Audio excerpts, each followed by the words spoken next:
This destination is a place where the data received will be processed in computers and systems specialized in A. Transforming visual thoughts into images, B. Transforming vocalized thoughts into text transcription, subtitles, and C. Turning the sounds the target hears, including their own voice and vocalized thoughts, into audio.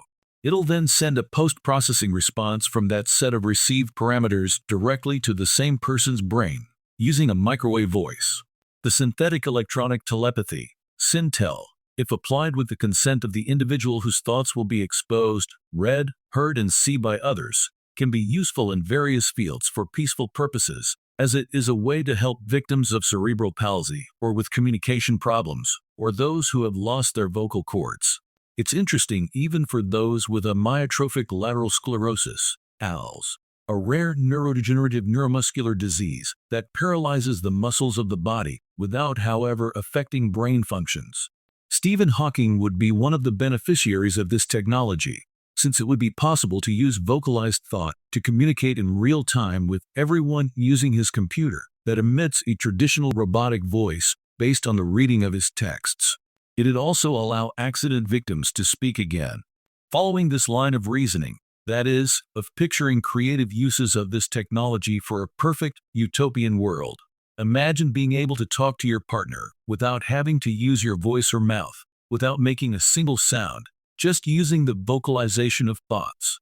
You and your loved one at home, miles away from each other, amplifying the vocalization of thoughts and transmitting such thoughts directly to each other's brain via V2K.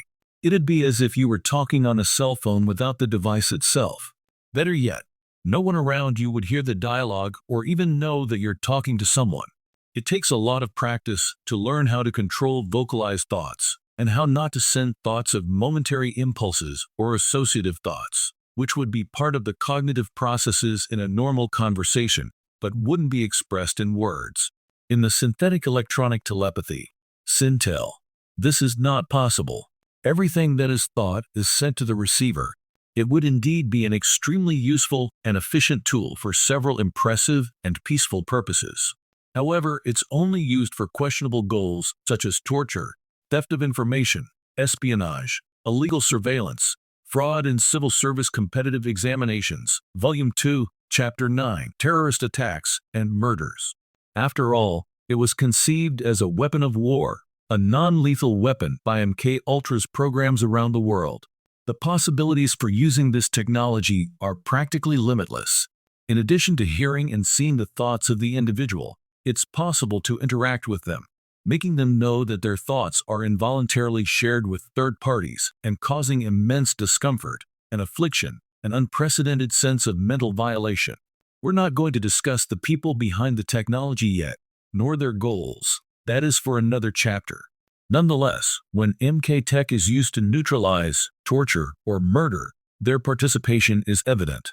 The target's thoughts are forced to pass through numerous subjective filters created by the operators themselves who respond to every second of the victim's life.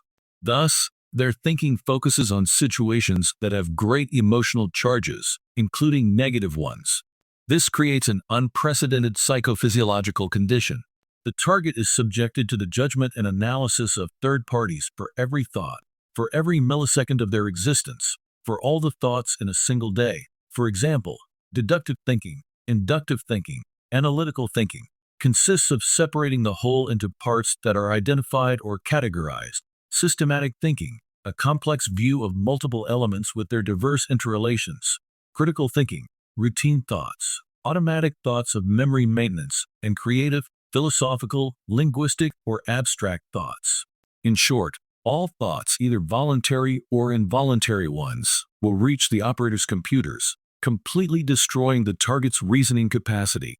It's extremely embarrassing and revolting, and it affects the person physically and psychologically. Another creepy characteristic of the synthetic electronic telepathy is its power to drive a person crazy in a short time. In a matter of days or hours, SynTel breaks down the resistance of most of the targeted individuals.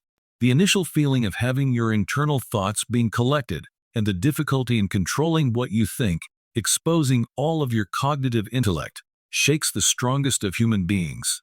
That's why this is one of the main foundations of the mind control technology. Bear in mind that V2K, intracranial voice or voice to skull, alone has the potential to cause major damage to a person's mental and physical health.